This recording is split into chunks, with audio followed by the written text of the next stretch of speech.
Olá pessoal, Bertoncello, tudo bem? Como é que vocês estão? Bom, hoje nós vamos falar de três coisas: da inflação, da criação de emprego e de um problema de um banco lá na Califórnia que assustou todo mundo nesse final de semana. Vamos entender primeiro o que está acontecendo com relação à inflação. Saiu o IPCA de fevereiro, ele deu 0,83. Isso significa que a inflação acumulada no ano está em 1,37.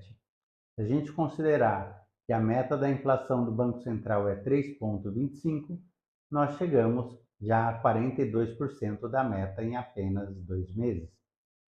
Se tudo mais ficar constante, nós vamos observar uma inflação no final do ano entre 8,25 e 8,26. Vamos entender, olhando essa tabela, qual é o grande problema disso tudo. O primeiro é que quando a gente observa apenas os números do mercado, a inflação seria ainda maior em fevereiro. Quando a gente observa os preços controlados, eles na média jogam a inflação para baixo. Mas e quando isso começar a subir? Por exemplo, os combustíveis que subiram não estão dentro dessa meta. Quer dizer que em março o valor dos combustíveis já vai puxar a inflação de uma maneira talvez um pouco mais forte. Todo esse processo deixa a gente muito temeroso com o que pode acontecer, não apenas pela inflação presente, mas pela expectativa futura de inflação. É só lembrar que na sexta-feira o Haddad liberou mais 26,9 bilhões de reais para os governadores. Aí fica meio complicado. O Banco Central lutando para manter o valor da moeda e o ministro da Fazenda com a carteira aberta distribuindo o nosso dinheiro. Esse é um problema que a gente vai ter que encarar esse ano. Uma inflação muito acima de 8, talvez próxima de 10%. O segundo item é da criação de emprego. Quando a gente observa o CAGED de janeiro, ele está positivo em 83 mil vagas de trabalho. Isso é muito bom. Eu sei, tem muita gente que comparando fala que foi ruim ou que foi bom. Bom, vamos entender isso olhando esse gráfico agora. Sim, olhando o gráfico, dá para ver que os últimos anos foram melhores do que esse janeiro. Janeiro de 2020, 2021 e 2022 se criou mais emprego, mas se criou emprego. Na dúvida, eu fui a fundo para entender que tipo de emprego e aonde criou-se esse emprego. E aí eu me assustei um pouco. Quando se abre esse outro gráfico, dá para observar que as pessoas contratadas, na grande maioria, são com ensino médio e mais jovens. Qual é a consequência disso? A renda média do trabalhador em janeiro caiu.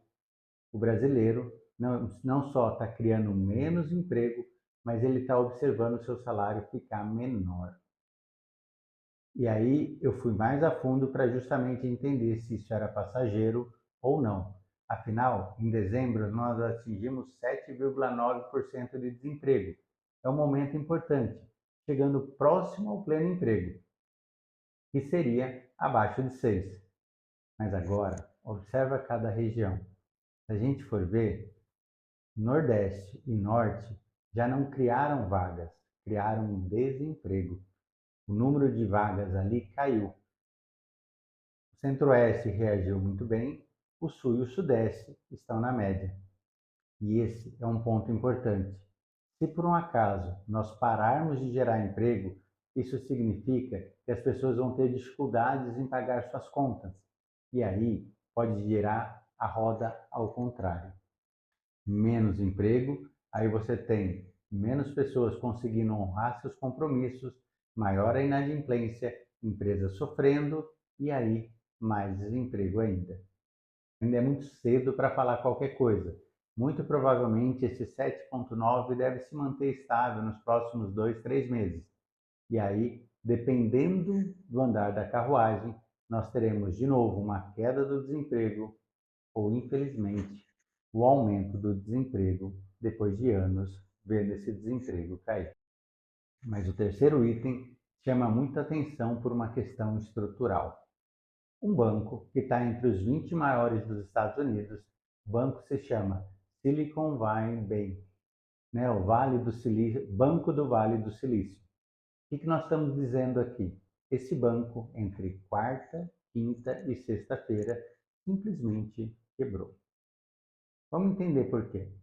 É um banco que normalmente financia startups e empresas de tecnologia daquela região. Por esse motivo, as empresas estão com alguns problemas, provavelmente a inadimplência aumentou e esse banco teve um descasamento do fluxo de caixa. Para resolver isso, ele resolveu vender um ativo. Esse ativo era de 21 bilhões de dólares, com yield de 1,7 e deu um prejuízo de marcação a mercado de 1,8 bilhões de dólares. Para resolver isso, o banco disse que ia emitir mais ações, né, na ordem de mais ou menos 1,2 bilhões de dólares e um fundo entraria com 500 milhões. O problema é que quando chegou na quinta-feira, ninguém quis comprar essas ações. E o contrário, aquelas empresas que foram de alguma forma financiadas por esse banco, que nasceram por causa daquele ecossistema, começaram a sacar os seus dólares daquele banco. Houve uma corrida bancária. Nessa corrida bancária, simplesmente o banco ficou insolvente. As ações, dá uma olhada no gráfico, simplesmente despencaram mais de 70%. E aí todo mundo pensou, o que pode acontecer? Quem pode salvar? Bom, no final da sexta-feira, o dono do banco estava procurando algum banco para comprar essa massa falida. Aconteceu muito rápido, de quarta para sexta, entre os 20 maiores bancos americanos simplesmente quebrou. E aí eu fui entender o porquê disso.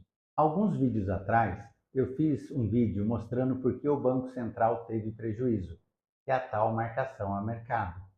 O que está acontecendo? Olha esse gráfico.